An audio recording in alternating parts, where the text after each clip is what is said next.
parle. Chaque jour, Charles et Carole vous présentent la leçon de l'école du sabbat.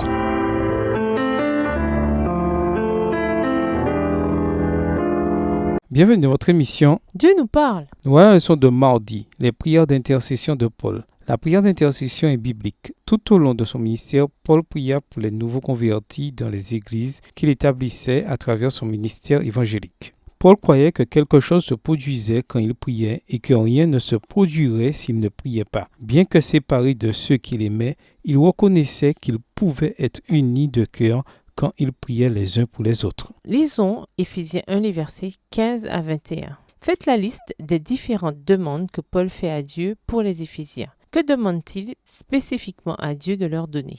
Éphésiens 1, versets 15 à 21. C'est pourquoi moi aussi, ayant entendu parler de votre foi au Seigneur Jésus et de votre charité pour tous les saints, je ne cesse de rendre grâce pour vous, faisant mention de vous dans mes prières, afin que le Dieu de notre Seigneur Jésus-Christ, le Père de gloire, vous donne un esprit de sagesse et de révélation dans sa connaissance, et qu'il illumine les yeux de votre cœur pour que vous sachiez quelle est l'espérance qui s'attache à son appel, quelle est la richesse de la gloire de son héritage qu'il réserve aux saints, et quelle est envers nous qui croyons l'infinie grandeur de sa puissance, se manifestant avec efficacité par la vertu de sa force. Il a déployé en Christ en le ressuscitant des morts et en le faisant asseoir à sa droite dans les lieux célestes, au-dessus de toute domination, de toute autorité, de toute puissance, de toute dignité et de tout nom qui se peut nommer, non seulement dans le siècle présent, mais encore dans le siècle à venir. La prière de Paul pour les croyants d'Éphèse est remarquable. Il prie pour que Dieu leur donne la sagesse et le discernement spirituel,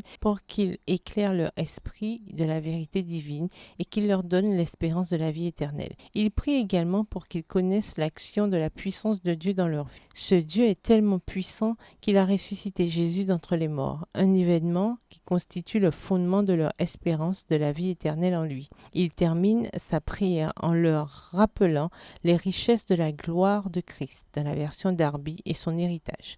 Les chrétiens d'Éphèse ont dû être encouragés, sachant que Paul priait pour eux et sachant à propos de quoi il priait. Lisons Philippiens 1, versets 3 à 11, et remarquez le ton de la prière de Paul. Si vous étiez un membre de l'église de Philippe et que vous receviez pareille lettre de la part de Paul, qui partagerait avec vous non seulement qu'il priait pour vous, mais aussi le contenu de sa prière, que ressentiriez-vous et pourquoi? Quelles promesses se trouvent dans ces paroles? En même temps, quels avertissements y trouve-t-on également? Philippiens 1, les versets 3 à 11. « Je rends grâce à mon Dieu de tout le souvenir que je garde de vous, ne cessant dans toutes mes prières pour vous tous de manifester ma joie au sujet de la part que vous preniez à l'Évangile depuis le premier jour jusqu'à maintenant. Je suis persuadé que celui qui a commencé en vous cette bonne œuvre la rendra parfaite pour le jour de Jésus-Christ. Il est juste que je pense ainsi de vous tous, parce que je vous porte dans mon cœur, soit dans mes liens, soit dans la défense et la confirmation de l'Évangile,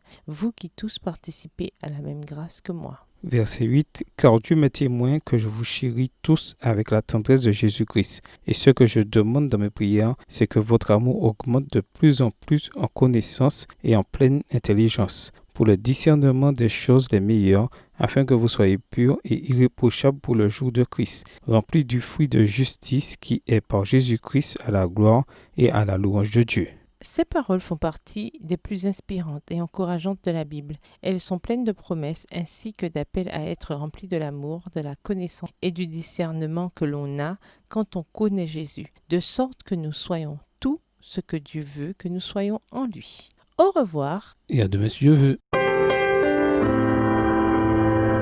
Dieu nous parle.